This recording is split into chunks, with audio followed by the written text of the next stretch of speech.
오늘은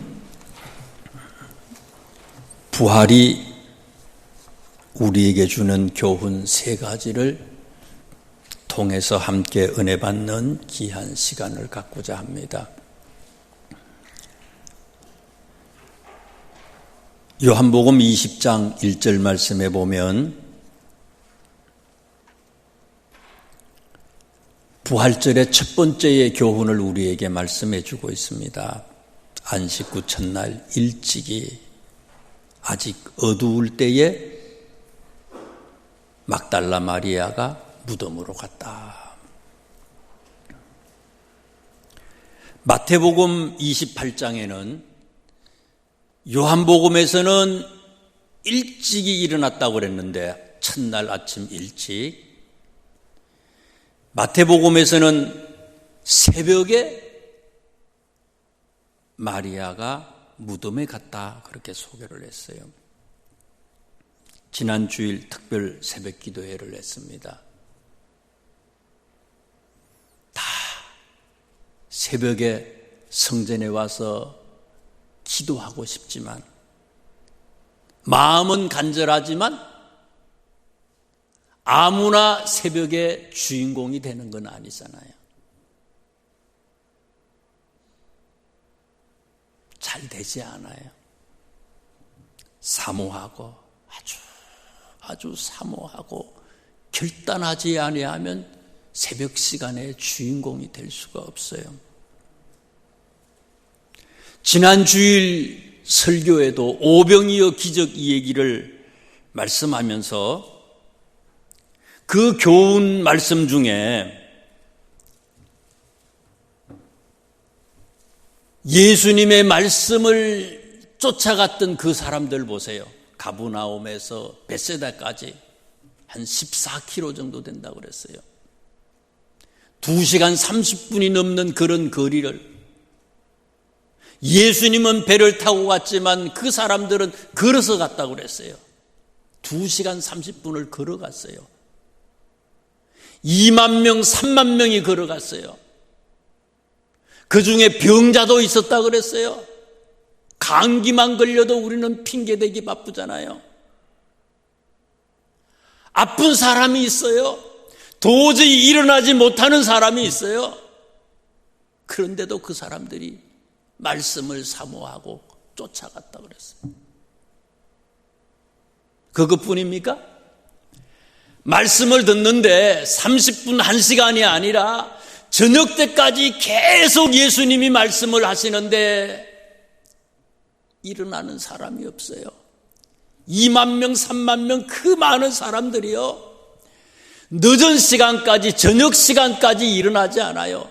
밥 먹는 시간까지도 잊어먹고 계속해서 예수님의 말씀을 들었다고 그랬어요. 이런 말씀에 사모하는 자들에게 주님께서는 오병이어 기적의 역사를 볼 수 있는 그런 축복을 허락해 주셨다는 거예요. 부활의 아침도 마찬가지라는 거예요. 제가 어릴 때 저희 집 뒤에 공동묘지가 있었어요. 저녁 때가 되면요, 아무도 거기를 지나가는 사람 없어요. 그 공동묘지 중간쯤에는 뭐가 있는가 하면요, 상여집이 있어요. 상여 알지요? 시신 싣고 가는 거, 이렇게 메고 가는 거.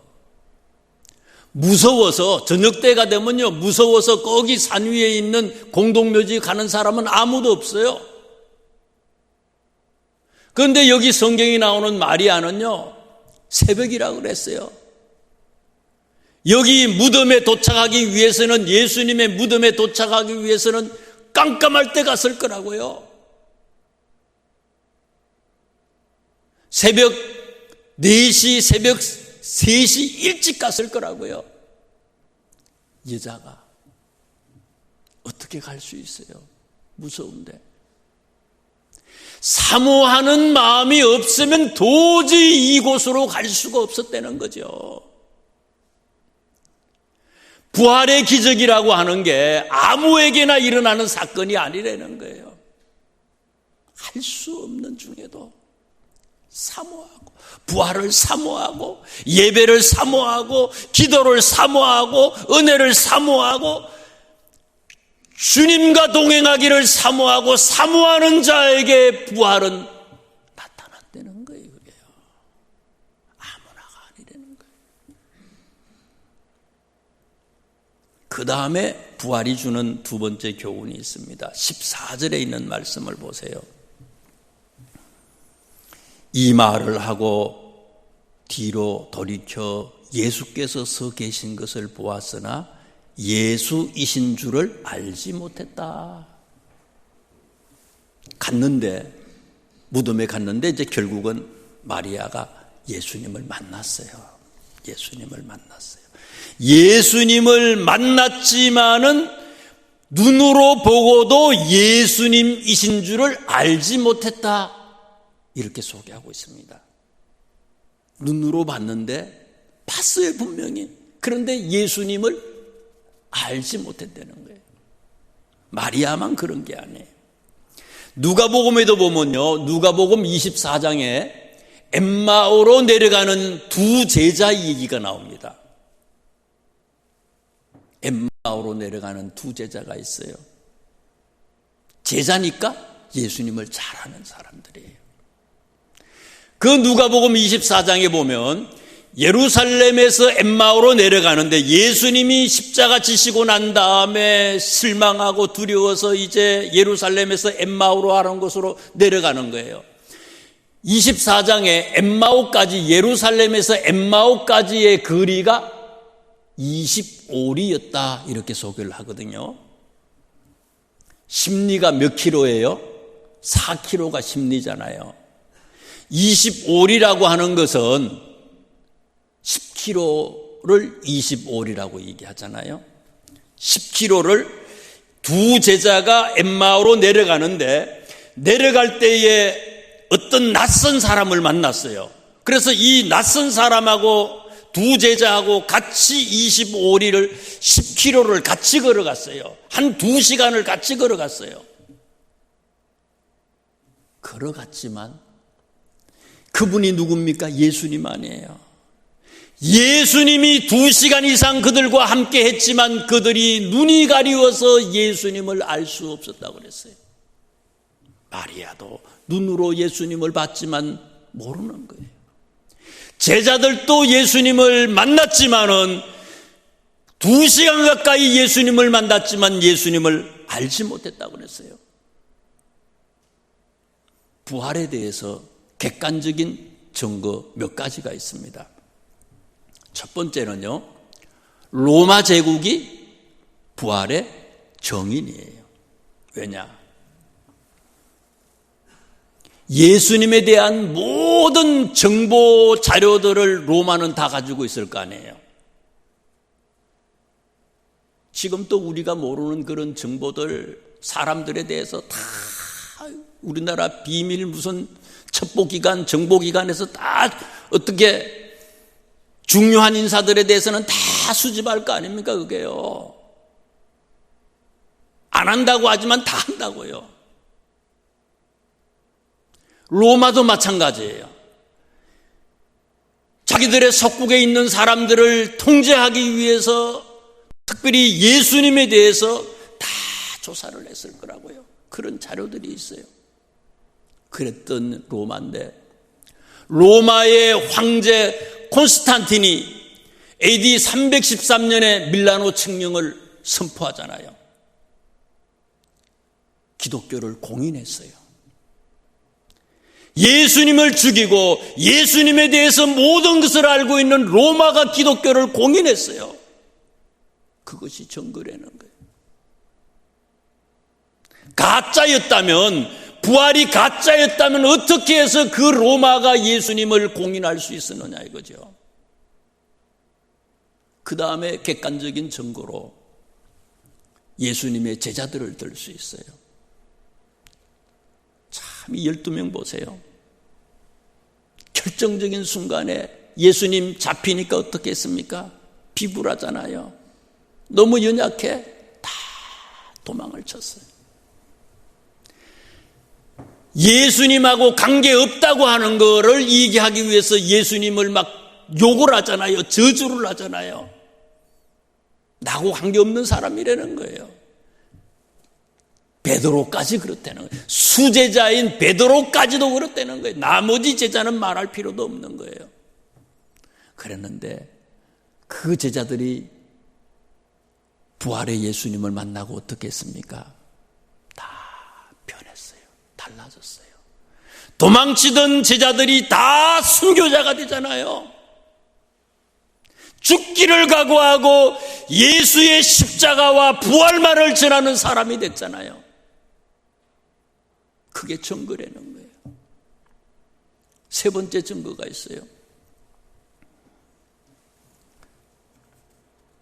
구약 성경은 뭡니까? 오실 예수님에 대해서 기록한 것이 구약 성경이고요. 신약 성경은 뭐예요? 오신 예수님에 대해서 우리한테 소개하는 것이 신약 성경이에요. 신약 성경에 특별히 보면요, 예수님은 부활하시고 난 다음에 얼마 동안 이 땅에 계셨어요? 40일을 이 땅에 계셨어요. 40일 동안 많은 사람들한테 당신의 부활의 모습을 보이셨어요. 특별히 성경 말씀에 보면 몇 명 정도의 사람들이 예수님의 부활의 모습을 봤는가 하면 500여 형제들이 예수님의 부활의 모습을 봤다고 그랬어요. 요즘에 베스트셀러 책들이 자주 나와요. 유사 이래로 시대를 초월해가지고 베스트셀러로 계속해서 팔리는 책이 뭡니까? 성경책 아니에요. 이 성경책만큼 많이 팔리는 책이 있어요? 최고의 베스트셀러 아닙니까? 가짜라면 이게 가능하겠어요? 진리이기 때문에, 진짜이기 때문에 계속해서 최고의 책으로 베스트셀러로 그렇게 팔려지는 게 아니겠습니까? 그런데 이런 객관적인 사실을 아무리 말해도 사실 어떻습니까? 진짜 믿는 사람은 많지 않아요. 아무리 객관적인 진리를 얘기하고 또 직접 예수님께서 당신의 부활하신 모습을 진짜 보여줘도 눈으로 보고도 많은 사람들은 믿지 않는다는 거예요. 이유가 뭡니까? 요한복음 15장 26절에 예수님은 분명히 말씀하셨어요. 내가 아버지께로부터 너희에게 보낼 보혜사 곧 아버지께로부터 나오시는 진리의 성령이 오실 때에 그가 나를 증언하겠다. 부활하신 주님을 만나는 길은 우리 눈으로 만나는 게 아니라는 거예요. 눈으로 보고 귀로 듣는 게 아니라는 거예요. 부활하신 주님을 볼 수 있는 유일한 채널이 있어요. 유일한 길이 있어요. 그게 뭐라고요? 마음을 통해서, 영을 통해서, 성령을 통해서 우리는 주님을 볼 수 있다는 거예요.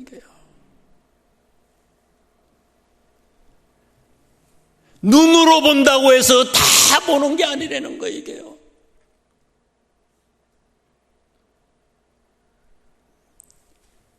그래서 20장 22절에 있는 말씀 보세요.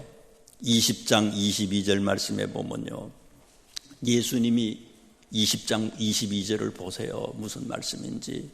예수님이 부활하시고 난 다음에 제자들에게 오셔서 제일 첫 번째 하신 말씀이 22절에 있는 말씀이에요.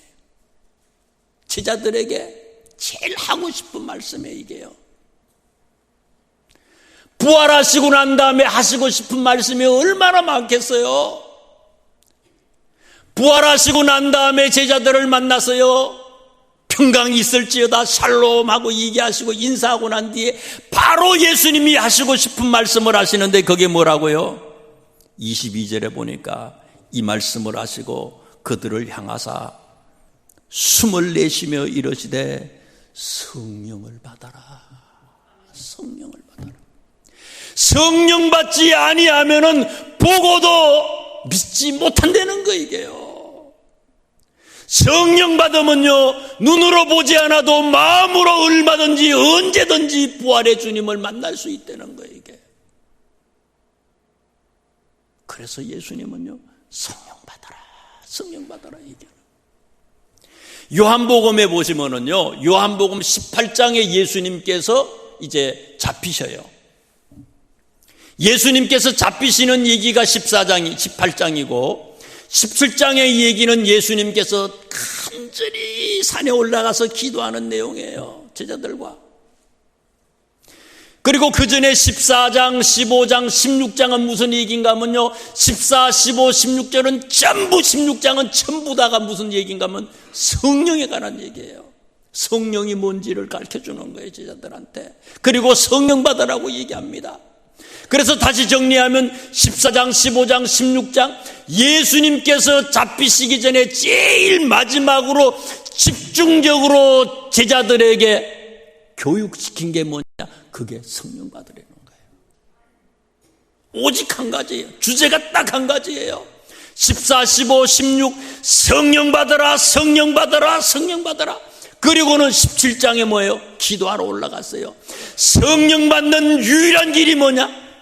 사모하는 마음으로, 간절한 마음으로 기도하지 아니하면 성령 받을 수 없다는 것을 예수님이 보여주는 거예요. 그리고 난 뒤에 18장에 뭐예요? 잡히신 거예요. 그리고 잡히시고 난 다음에 십자가에서 돌아가시고 3일 만에 부활하시고 난 다음에 또 예수님이 제자들을 만나서 첫 번째 하신 말씀이 뭐라고요? 성령을 받아라, 성령을 받아라. 다시 22절 보세요. 이 말씀을 하시고 그들을 향하사 숨을 내쉬며 이르시되 성령을 받으라. 숨을 내셨다. 저는 이런 생각이 들어요. 성령 받으라고 말씀을 하시는데 숨을 내셨어. 한숨까지 쉬시는 거야, 이게. 한숨까지. 아무리 얘기해도 듣지 못하고 깨닫지 못하는 사람들을, 제자들을 두고요, 한숨을 쉬시는 거예요. 오늘 우리들은 이 한숨의 대상은 혹시 아닌지 모르겠어요. 아무리 말씀해도 듣지 못하고 깨닫지 못하는 거예요. 하나님의 영으로 충만하면 지금 또 2000년이 지난 지금 또 부활하신 주님을 우리는 만날 수 있다고 하는 사실이에요. 그 다음에 세 번째 주는 교훈을 한번 보자고요. 20장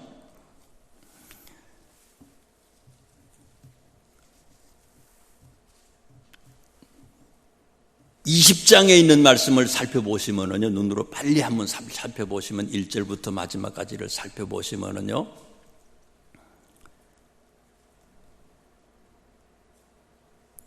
마리아가 예수님의 부활의 모습을 봤고요, 제자들은 몇 번 봤어요, 예수님을요? 20장에서요, 제자들이 예수님을 몇 번 봅니까? 2번 보잖아요.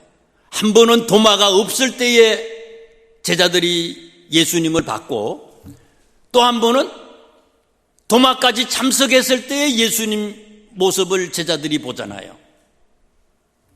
예수님을 봤어요. 예수님을 봤던 이 제자들이 20장에 분명히 예수님을 봤어요. 봤는데도 21장에 무슨 일이 있습니까? 봤는데도 불구하고, 보았는데도 21장 말씀에 보면 제자들이 어디로 갔어요? 물고기를 잡으러 가요. 물고기를 잡으러 갔다. 물고기 잡았다는 건 뭡니까? 원래 이 사람들의 직업이 뭐예요? 어부들 아니에요, 대부분.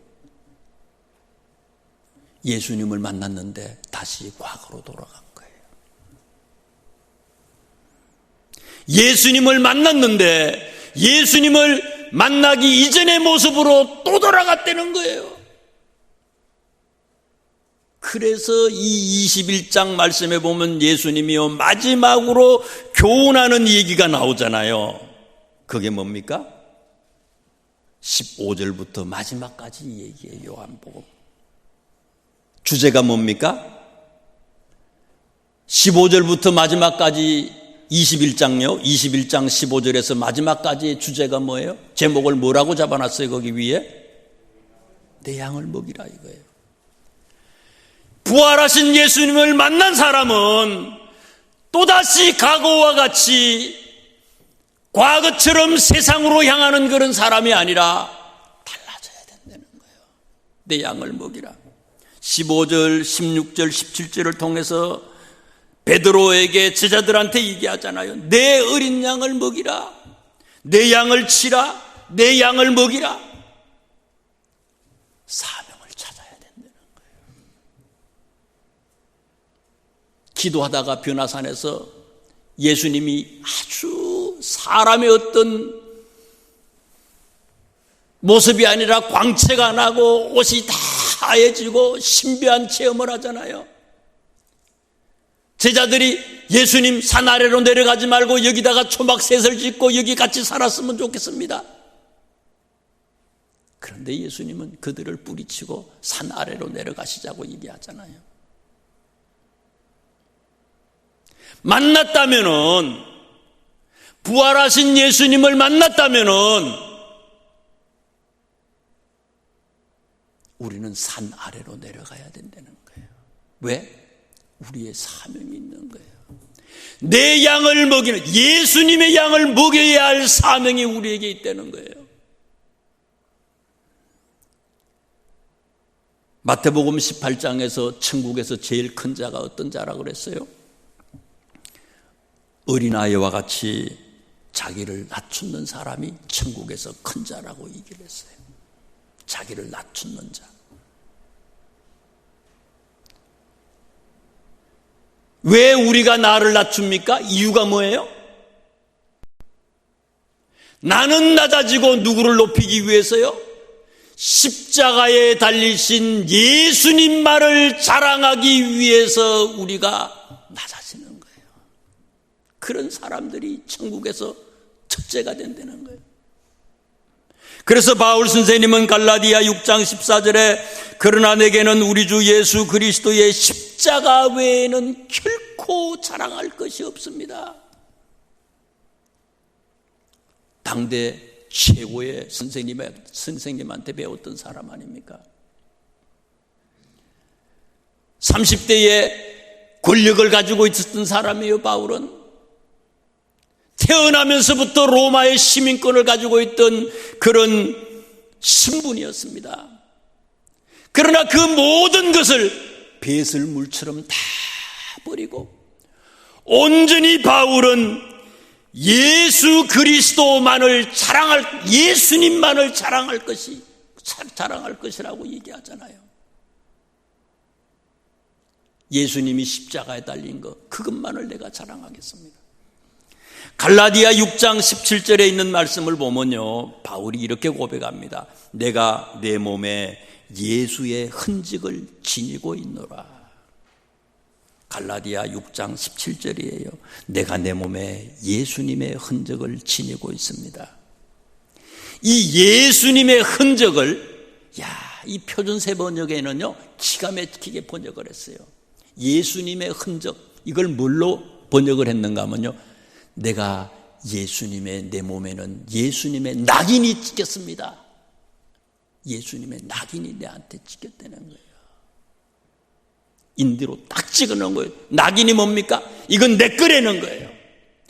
내 몸도 내 것이 아니라 하나님의 것이라는 거예요. 예수님의 것이야. 나의 모든 것이 온통 다 내 것이라고 하는 것은 하나도 없다는 거예요. 내 나라고 하는 건 없어지고 나는 예수님의 소유물이라는 거예요. 갈라디아서는 데살로니가 전서, 데살로니가 후서 이후에 세 번째로 기록한 바울의 13권 중에서 세 번째로 기록한 서신이에요. 13권, 바울이 기록한 13권 전체를 보면요, 데살로니가 전서, 데살로니가 후서는요, 초창기 바울의 저작이기 때문에 아직 젊은 바울이었어요. 잘 몰라. 목회를 하면 할수록 하나님의 은혜를 더 깊이 알아가는 거예요. 젊었을 때는 지식적으로 알았을지 모르지만 자꾸자꾸 목회의 연조가 길어갈수록 너무 크고 귀한 하나님의 은혜를 깨닫기 시작하는 거예요. 그래서 이 갈라디아서에는요, 내가 내 몸에 예수의 낙인이 찍혔습니다 라고 하는 얘기를 하면서 갈라디아서부터 시작해서 마지막까지 13권 중에서 데살로니가전서, 데살로니가 후서는 안 나오는데요, 갈라디아서부터 마지막 이 디모데 후서까지 전체의 바울의 저작은 뭐가 나오는가 하면요, 1장 1절 2절 3절 말씀에 나는 하나님의 종입니다, 그리스도 예수의 종입니다, 나는 그리스도 예수에 의하여서 사도가 됐습니다, 이런 고백을 해요. 전체를 통해서 그런 거예요. 내 몸은 내 것이 아니라 하나님의 것입니다, 예수님의 것입니다. 그래서 하나님이, 예수님이 무엇을 원하는지 그 사명을 따라서 나의 100%의 인생을 살겠습니다, 그런 고백이에요. 내 것이 아니라는 거예요. 부활의 주님을 만난 사람은 이제는 산 아래로 내려가서 주님께서 우리에게 맡겨진 내 양들, 우리의 양이 아니라 주님의 양을 치는 데에 생각도 어떻게 하면 저들에게 예수님의 생각을 전해줄 수 있을까? 우리의 입술, 닫혔던 이 입술을 열어서 어떻게 하면 저들에게 예수님을 전할 수 있을까? 공부를 하면서도, 직장생활 속에서도, 어떤 삶 속에서도 우리가 그분의 보내심을 받은 자로서의 이 사명을 감당하기 위하여서 최선을 다하는 그런 사람이 되어야 된다는 거예요. 이것이 부활의 정인이고 부활하신 예수님을 만난 사람들의 삶이라는 거예요. 이 삶을 우리 모두가 다시 한번 깨닫고 살아가는 우리 모두가 되시기를 주님의 이름으로 축원합니다. 기도드리겠습니다. 하나님, 오늘 이 아침에도 말씀을 통해서 우리를 깨닫게 하시니